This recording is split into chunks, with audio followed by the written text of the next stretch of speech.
I am absolutely and utterly a believer in hard work. I'm a proponent of hard work. I have all this money and all I do is work. My entire life is work. This podcast is work. I'm getting in the car, I'm going to another meeting, work.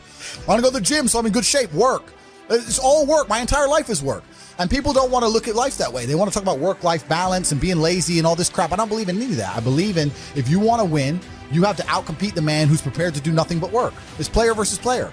If you're going to sit there and go, I don't want to work more than an hour a day, well, the guy who does want to work more than an hour a day is going to beat you. And no matter how smart you are, there's always a smart dude who's doing the same smart work you are for more hours than you're doing it. That's just the nature of the game. The way that humans work and the way that we've evolved as a species is that we don't really learn lessons unless they're learned the hard way. Yeah. I believe that unless a lesson is taught the hard way, you're not going to learn it. You can have so many near misses and people won't learn their lesson. Bro, you must know a guy who goes out there, nearly crashes his car, doesn't slow his ass down until he wrecks it. Yeah. Like, this is how people are, right? So you need that pain for the lesson to sting enough to really genuinely go inside of your mind. And it's the same with everything. It's the same with driving a car or business. Truthfully, if you want to learn a lesson about business, you're going to have to suffer at some point, right? So we always say that most people are not successful with their first companies, X, Y, Z, blah, blah, blah. I get that. The truth is, there's a lot of people who make a lot of money with their first company, but they just spunk it, act an idiot, and it all blows up in their face. And that's how you get the discipline on your fourth company, that when you have $3 million in the bank, you just leave it there. Effort. If you're gonna be successful in this game, you gotta have a dog within you. You gotta know it's a dog fight, and you gotta go get that fight. Life ain't gonna be easy. Ain't nobody gonna hand you nothing. You still gotta go to work. You still gotta compete against everybody in your industry. Life's still gonna happen while you trying to blow up. All men are created equal.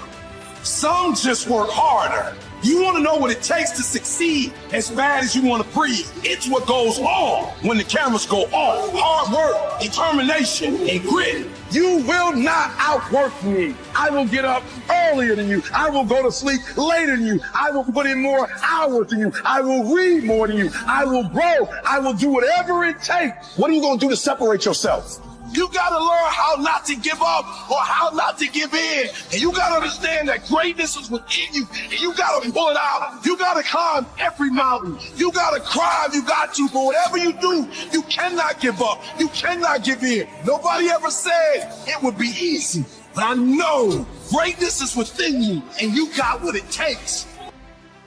One day waking up and being miserable and not wanting to live anymore, and it's nothing to do with my circumstances and I have no power over it, and no matter how good my life is, I'm still going to feel terrible and I'm going to want to die. That's not an idea I subscribe to. That's not a reality I'm ever going to want. But that's a reactive depression, isn't it? You can be reactive depressed for the day, for example, for a while. Or even chronically, yeah. Feeling depressed is real. Yeah. Depression as a disease, I do not subscribe to. The idea, I believe, that if you feel depressed, something is depressing you, and you should try your best to fix it. You should take control of your life and do your best to fix it. The idea, but they don't say that. They don't talk that. They say depression like it's this magic thing that comes out the sky and it gets in your brain, you're sad no matter what, and there's nothing you can do about it, and you need to only take pills. And I think that's a very bad way to look at the world, and that's a bad idea to subscribe to. And if you start to feel depressed, let's say your girl leaves you and you start to feel depressed, but you believe in the idea of depression, you're now going to start diagnosing yourself as clinically depressed, self-hypnosing yourself into hypnotizing yourself into being clinically depressed. And it's amazing how you can speak things into existence. I cannot become depressed because I don't believe in it. So how about chemical imbalances in the brain? Bullshit. That's all been disproved anyway. Really? It's all been disproved. Firstly, that's all been disproved. And secondly, even if that was true, even if I had a chemical imbalance in my brain, I do not believe in depression. That's just who I am as a person. I don't believe in it. I do not believe in things that take power away from me. People have this reoccurring nightmare that there's some force that's got a hold of them and it's holding them down and they can't break free. No matter what they do, they can't breathe free from that force. Well, I'm here to tell you that that thing in your nightmare, that thing that's holding you back, that thing that's dragging you down, that thing is you. There are two fundamental attitudes toward life, and it sorrows those with the first attitude, blaming the world, those with the second, as what they could do differently. It's much easier and much more gratifying to your basest desires to blame someone else for your misery. You know, and don't be done with it. So you need to go through some pain. You need to experience some negative things. You need to have to a degree some trauma to really even learn any lessons. So Yeah, business studies, you're right. The book, that's not going to teach you anything about business. You need to get out there on the streets. You need to make mistakes. You need to suffer. You need to have the tax man knocking at your door. You got to deal with all that stuff so that you make sure it doesn't happen again. I really think that humans are stupid enough to only learn the hard way. And life really doesn't have to be that complicated. When you see somebody that has something you want, you just got to try and work out how they got it. Yeah. And that's the missing part. Most people see people with things they want and they don't do the second half. They don't try and work out how they got that thing. Oh, my man has a Ferrari. Okay. I wish I had a Ferrari. Okay. They don't sit there and go for an hour. How did he get a Ferrari? It doesn't cross that part is the part they don't want to do, right? They just go, oh, he has a Ferrari. Wish I had a Ferrari. And they go back to TV. Yeah. And that's why they lose. It's player versus player out here, man. It's on the street. It's not easy. For every dollar you make, for every pound you take, you took it from someone else. You don't make money. You take money.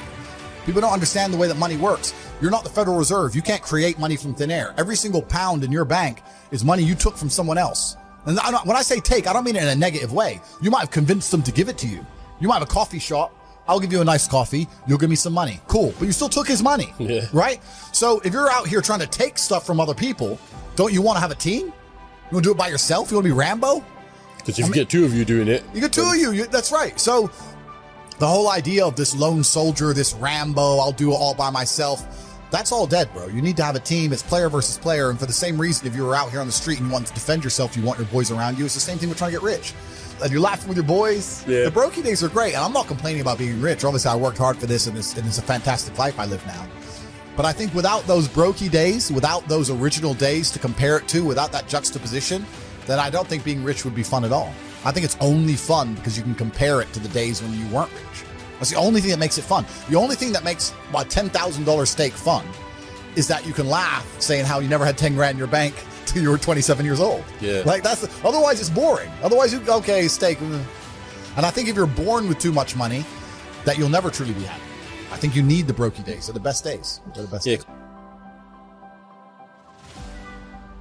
Everybody wants to prize, but nobody loves the process. Everybody wants to be a champion, but nobody's willing to put in the work that it takes to be a champion.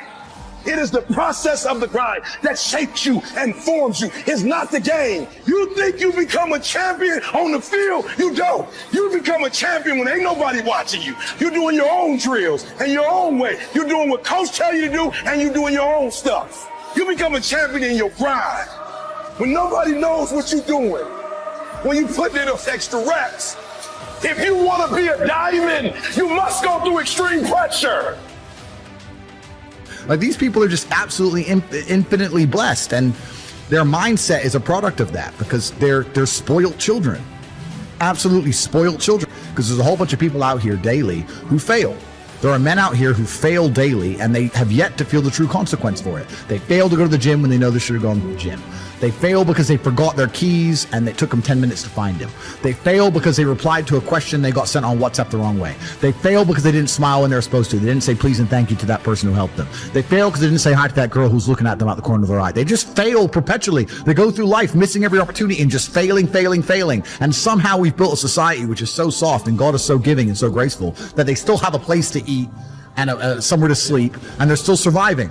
That shows how nice God is. Yeah. Because before this society, truthfully, if you were that level of failure, you would be dead. Survival of the fittest. It's survival of the fittest. And none of these men out here are fit. No. Their mindset isn't fit. Their reality isn't fit. They're failures. They're failures. Yeah. And they're just failing every single day. And they go, oh, but you know what? Tomorrow I'll go to the gym. Yeah. You've been failing your whole life. That's all you've done is fail. And then you sit and wonder why people like me absolutely and utterly outcompete you. It is so easy to become a top tier male in the world today because the competition is so ridiculously low. There are 2% killers like me, and everybody else, amateur.